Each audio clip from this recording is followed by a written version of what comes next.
Well, hi folks, we're back here in Australia after our Croatian trip. And I thought I'd just, for what it's worth, might give my opinion about chartering a boat in Croatia. So maybe first something about passage planning and things you can do before your trip. Well, the great news about Croatia is it's actually pretty well documented.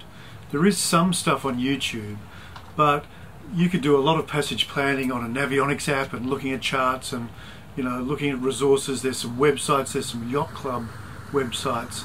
You can get a really good feel of where to go and how to get there a long time before you ever get to the country, and that's a real bonus. In terms of navigation, I mean, recently we've been doing a lot of sailing on the Queensland coast. Great Barrier Reef, lots of reefs, lots of coral. And of course charters in the Caribbean are all about avoiding coral. And navigation in Croatia was fantastic. The markers were good, the visibility generally was really good. The land seems to just rise out of the sea and suddenly disappear into 20 to 50 metres water. There wasn't a lot of underwater hazards, and what there were really well marked.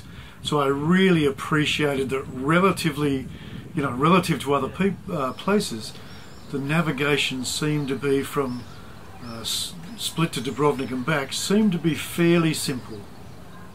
From navigation, moving on to anchorages, well, the amazing thing about the part of Croatia we sailed on was there was an anchorage almost every hour. I mean, the longest distance was probably 3 hours of motor sailing before a really nice anchorage.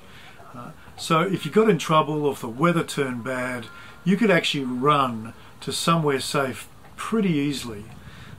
You could stay at an ACI marina, and the ACI marinas were incredibly well run, the cleanest marinas I'd ever seen. I mean, the toilets and the showers were immaculate, and really good facilities. I mean, marinas are expensive everywhere in the world, but the ACI marinas were very good, and they're often very close to town.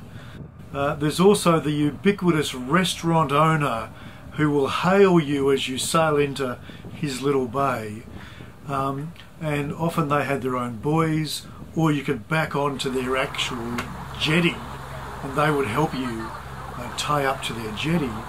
And the deal was, if you did that, you ate dinner at their restaurant, and if you ate dinner at the restaurant, the mooring was free. And then of course every now and then you want some peace and quiet, so there's lots and lots of little bays where you can just drop an anchor. And we dropped an anchor at the national park in yacht, and we dropped an anchor in Saton, just north of Dubrovnik. Great ways of saving money, and great ways to be away from it for a little bit. So in terms of anchorages, lots of options. Look, in terms of weather, I really don't want to say much about the weather. The weather's something that skippers have to be responsible for researching and being aware of, and that's really something I don't want to advise much on, other than to say we saw in 14 days every kind of weather possible. It went from 30 to 45 knots where we didn't go out for a day, to no wind at all, to everything in between. Lastly, a little bit about the charter support. Now, this might vary from company to company, but I spoke to a lot of folks and they seem to have the same experience. You have a skipper's qualification. Now remember, you need to have one to sail in Croatia. By the way, you need the original documentation. I was lucky, I brought my original documentation. Some people who had a photocopy, they actually didn't accept. So you bring your documentation, you take charge of the boat, and then that's it.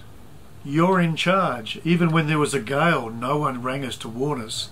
No one gave us much of a briefing. No one kind of, rang up to find out how we're going. There were no rules. They told you you can't sail to Italy, but there were no particular rules about where you went. By the way, remember to fuel the boat when we got back. There's a gale before we got back. I was pushed for time. I forgot. I didn't fill the boat. The guy there kind of yelled at me, and it was actually really rude. So fill the boat. By the way, that's not our general impression of Croatia. 99% of other people were very kind, very hospitable. All the restaurateurs were lovely. People were very helpful. But certainly the bloke back at Split actually did yell at me. So my final comments are, if you can afford it or get enough people together to share the money, the cruise from Split to Dubrovnik and back, you could do that 10 times. You could go to a different place every time. And I'm really looking forward to going back one day.